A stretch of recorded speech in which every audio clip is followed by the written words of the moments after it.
Ézéchiel, chapitre 47. Ensuite, l'homme m'a fait revenir vers la porte du temple. J'ai vu que de l'eau sortait sous le seuil du temple, à l'est, car la façade du temple était orientée à l'est. L'eau descendait sous le côté droit du temple, au sud de l'autel. Puis il m'a fait sortir par la porte nord et m'a fait faire le tour par dehors jusqu'à la porte extérieure qui est orientée à l'est. J'ai vu que l'eau coulait du côté droit. Lorsque l'homme s'est avancé vers l'est, il tenait un ruban à mesurer. Il a mesuré 500 mètres, puis il m'a fait traverser l'eau, j'en avais jusqu'aux chevilles. Il a mesuré encore 500 mètres et m'a fait traverser l'eau, j'en avais jusqu'aux genoux. Il a mesuré encore 500 mètres et m'a fait traverser, j'en avais jusqu'à la taille. Il a mesuré encore 500 mètres, c'était devenu un torrent que j'étais incapable de traverser, car l'eau était si profonde qu'il fallait y nager. C'était un torrent qu'on ne pouvait pas traverser. Alors il m'a dit, « As-tu bien regardé, fils de l'homme ?» Puis il m'a entraîné et ramené au bord du torrent. Quand il m'a ramené, j'ai vu qu'il y avait sur la rive du torrent une grande quantité d'arbres de chaque côté. Alors il m'a dit, « Cette eau sort vers le district est. Elle descendra dans la plaine et se jettera dans la mer morte. Lorsqu'elle se sera déversée dans la mer, l'eau de la mer sera assainie. Tout être vivant qui grouille vivra partout où le torrent parviendra. Il y aura une grande quantité de poissons, car là où cette eau parviendra, tout sera assaini. Là où parviendra le torrent, il y aura profusion de vie. Des pêcheurs se tiendront sur ses rives. Depuis En-Gedi jusqu'à En-Eglaïm, on étendra les filets. Il y aura des poissons de diverses espèces, comme les poissons de la Méditerranée, et il y en aura en grande quantité. Ces marais et ces étangs ne seront pas assainis, ils seront exploités pour le sel. Le long du torrent, sur chaque côté de ses rives, pousseront toutes sortes d'arbres fruitiers. Leur feuillage ne se flétrira pas et ils ne cesseront jamais de porter du fruit. Ils donneront du fruit tous les mois, parce que l'eau qui les arrose sort du sanctuaire. Leurs fruits serviront de nourriture, et leurs feuilles de remède. Voici ce que dit le Seigneur, l'Éternel. Voici les limites du pays dont vous vous partagerez la propriété entre les 12 tribus d'Israël. Joseph aura 2 parts. Vous obtiendrez la possession de ce pays, personne n'en sera privé, car je me suis engagé à le donner à vos ancêtres. Ce pays fait donc partie de votre héritage. Voici les limites du pays. La frontière nord partira de la mer Méditerranée et suivra le chemin de Hethlon pour passer à Tsedad, Hamath, Bérota, Sibraïm, entre la frontière de Damas et la frontière de Hamath, et Hatser Hatikon, vers la frontière de Havran. Ainsi la limite comprendra, en partant de la mer, Hatsarenon, la frontière de Damas, Tsaphon au nord et la frontière de Hamath. Ce sera le côté nord. Vous ferez passer la frontière est entre Havran, Damas, Galahad et le pays d'Israël. Le Jourdain servira de frontière jusqu'à la mer morte. Ce sera le côté est. Du côté du Negev, au sud, la frontière s'étendra de Tamar jusqu'aux eaux de Mériba à Kadès et le long du torrent jusqu'à la mer Méditerranée. Ce sera le côté sud, au Negev. La frontière ouest sera constituée par la mer Méditerranée, depuis la limite jusqu'en face de l'entrée de Hamath. Ce sera le côté ouest. Vous partagerez ce pays entre vous, d'après les tribus d'Israël. Vous le diviserez en parts d'héritage pour vous et pour les étrangers en séjour parmi vous, ceux qui ont eu des enfants parmi vous. Vous les traiterez comme des Israélites de naissance. C'est avec vous qu'ils diviseront les parts d'héritage au milieu des tribus d'Israël. Vous donnerez à l'étranger son héritage dans la tribu où il séjourne, déclare le Seigneur, l'Éternel. Ézéchiel, chapitre 48. Voici la liste des tribus.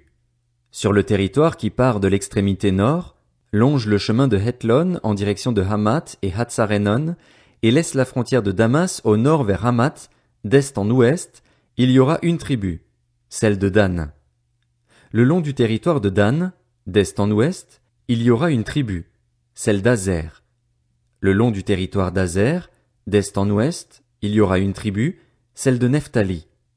Le long du territoire de Nephtali, d'est en ouest, il y aura une tribu, celle de Manassé. Le long du territoire de Manassé, d'est en ouest, il y aura une tribu, celle d'Éphraïm. Le long du territoire d'Éphraïm, d'est en ouest, il y aura une tribu, celle de Ruben. Le long du territoire de Ruben, d'est en ouest, il y aura une tribu, celle de Juda.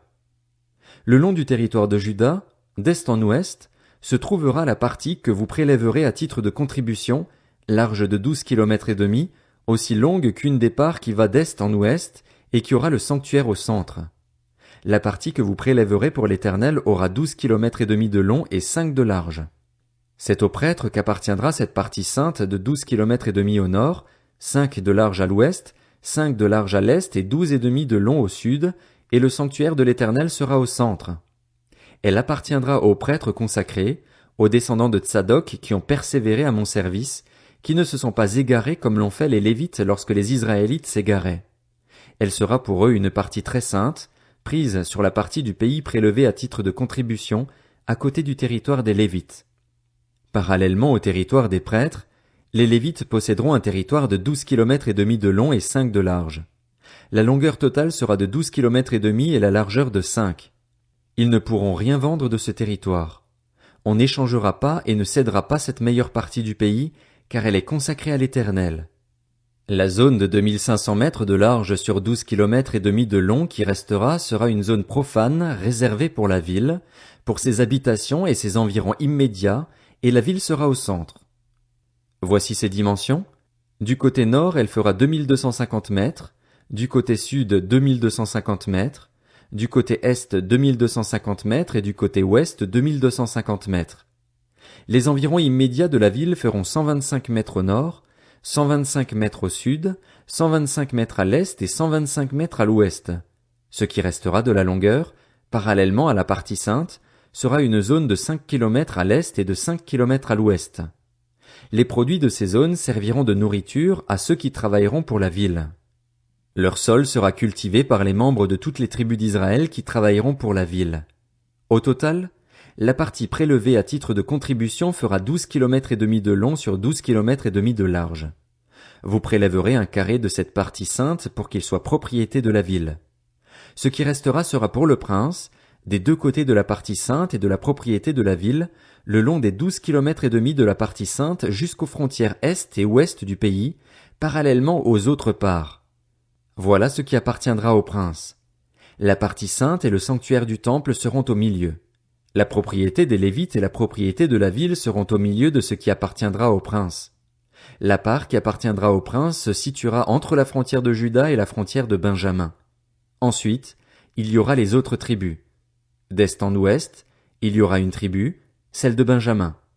Le long du territoire de Benjamin, d'est en ouest, il y aura une tribu, celle de Siméon.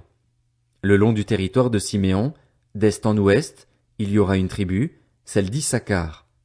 Le long du territoire d'Issachar, d'est en ouest, il y aura une tribu, celle de Zabulon. Le long du territoire de Zabulon, d'est en ouest, il y aura une tribu, celle de Gad.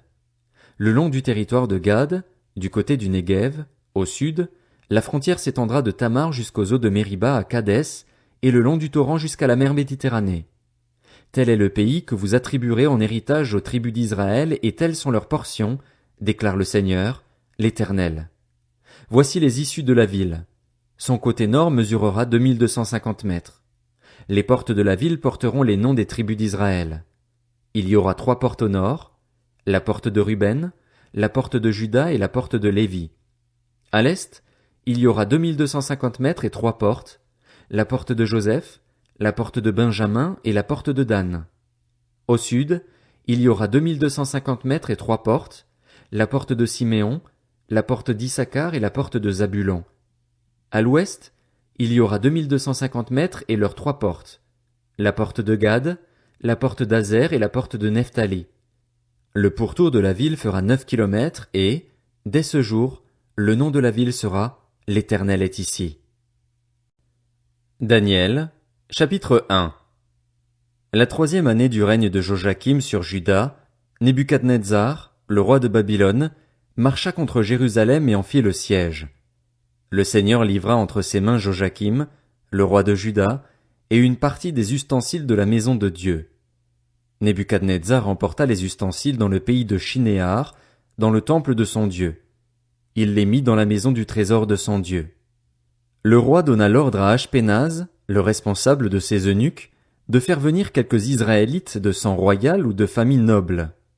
Ce devaient être de jeunes garçons sans défaut physique, beaux, doués de perspicacité et de sagesse, instruits et intelligents, capables de servir dans le palais du roi. On leur enseignerait la littérature et la langue des Babyloniens. Le roi leur réservait pour chaque jour une portion des plats servis à sa table et du vin de ses banquets. Il voulait les former pendant 3 ans à la suite desquels ils entreraient à son service.